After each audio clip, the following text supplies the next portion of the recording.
ಎಲ್ಲರಿಗೂ ನಮಸ್ಕಾರ. ಪ್ರಿಯ ವಿದ್ಯಾರ್ಥಿಗಳಿಗೆ ಸ್ವಾಗತ. 8ನೇ ತರಗತಿಯ ಘಟಕ 1 ವರ್ಗ ಮತ್ತು ಘನ. ಈಗ ನಾವು ಬೆಸ ಸಂಖ್ಯೆಗಳಿಗೂ ಮತ್ತು ವರ್ಗ ಸಂಖ್ಯೆಗಳಿಗೂ ಏನಾದರೂ ಸಂಬಂಧ ಇದೆಯಾ ಎಂಬುದನ್ನು ನೋಡೋಣ. ನಮಗೀಗಾಗಲೇ ಗೊತ್ತಿರೋ ಹಾಗೆ ಬೆಸ ಸಂಖ್ಯೆಗಳಂದರೆ 1, 3, 5, 7, 9, 11, 13, 15 ಅಂತ ಇರುತ್ತೆ. ಇವನ್ನ ನಾವು ಕ್ರಮಾನುಗತ ಬೆಸ ಸಂಖ್ಯೆಗಳಂತ ಕರೀತೀವಿ. ಅಂದರೆ ಒಂದಾದಮೇಲೆ 3, 5, 7, 9, 11, 13, 15 ಹೀಗೆ. ಈಗ ನೋಡೋಣ ಮಕ್ಕಳು. 1 ಅನ್ನೋ ಸಂಖ್ಯೆ ಇರುತ್ತೆ. 1 1 ಸಮ 1 ಅಂತ ಬರೆದಿದ್ದೀನಿ. ಅದರರ್ಥ ನಾವು 1ರ ವರ್ಗವನ್ನು 1 ಅಂತ ತಗೊಳ್ಬಹುದು. ಅದೇ ರೀತಿ 1ರ ಜೊತೆ ಇರುವ 3ನ್ನು ಅದರ ಮೊತ್ತವನ್ನು ಅವೆರಡನ್ನು ಕೂಡಿಸಿದಾಗ 1ನ್ನು 3ಕ್ಕೆ ಕೂಡಿಸಿದಾಗ ಉತ್ತರ 4 ಅಂತ ಬರುತ್ತೆ. ಆ 4 ಏನಾಗಿರುತ್ತೆ ಅಂತ ಹೇಳಿದ್ರೆ 2ರ ವರ್ಗ ಆಗಿರುತ್ತೆ. 2ರ ವರ್ಗ 4. ಅದೇ ರೀತಿ 3 ಬೆಸ ಸಂಖ್ಯೆಗಳು 1, 3, 5 ಈ 3 ಬೆಸ ಸಂಖ್ಯೆಗಳನ್ನ ಕೂಡಿಸಿದಾಗ 9 ಉತ್ತರ ಬರುತ್ತೆ. ಅದು 3ರ ವರ್ಗ ಆಗಿರುತ್ತೆ.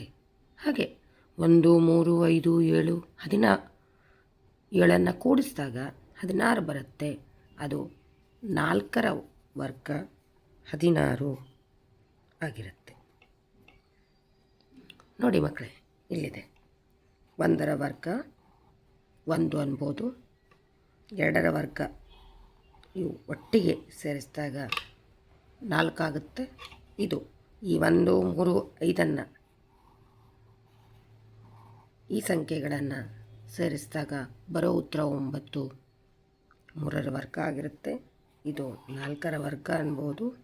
ಇದನ್ನು ಈ ಎಲ್ಲ ಚುಕ್ಕೆಗಳನ್ನು ಸೇರಿಸಿದಾಗ ಅಂದರೆ ಬೆಸ ಸಂಖ್ಯೆಗಳನ್ನ ಸೇರಿಸಿದಾಗ 5ರ ವರ್ಗ ಆಗಿರುತ್ತೆ.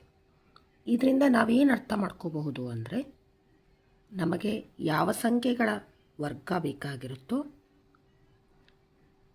ಆ ಸಂಖ್ಯೆಯಷ್ಟು ಬೆಸ ಸಂಖ್ಯೆಗಳನ್ನು ಸೇರಿಸಿದಾಗ, ಅಂದರೆ ಕ್ರಮಾನುಗತ ಬೆಸ ಸಂಖ್ಯೆಗಳ ಮೊತ್ತ ಕ್ರಮಾನುಗತ ವರ್ಗ ಸಂಖ್ಯೆಯನ್ನು ನೀಡುತ್ತೆ.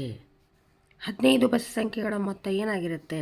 15ನೇ ಸಂಖ್ಯೆಯ ವರ್ಗ ಆಗಿರುತ್ತೆ. ಹಾಗೆ ನಾವು 25ರ ವರ್ಗ ಪಡಿಬೇಕಾದ್ರೆ 625 ಅಂತ ಬರಬೇಕಾದ್ರೆ ಏನು ಮಾಡಬೇಕು?